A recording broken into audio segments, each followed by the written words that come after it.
Nakikita nyo ba itong nag-show na solo lang o siya yung main guest? Venezuela. Hindi. Venezuela. Pag nakita nyo to, ibig sabihin may show si Looney at Ron Henley doon. O di kaya si Abra, basta pag chinek nyo yung event, pangalan niya andon sa many more.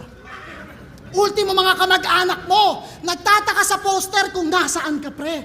Kami, hindi man ganun kalalaking event, at least alam nilang kakanta kami. Mga 3GS, squatting niya mga putang inang yan. Nagpaparty-party kami ng TF para lang yung iba sa amin makasama. Samantalang, bakit nga ba sa mga pinakamalalaking event nila wala ka? Ano? Sagot! Ano sabihin busy ka? Ay sus! Nak ng puta! Kabaligtaran ka ni Hades kasi yung Cerberus ginawa kang tuta! Ano? Sabihin mong solid kayo. Kung mismong laban mo ng ahon, wala sila. At wala din sila dito. Sa kanila nakadepende mga project lyricismo at pati mga gigs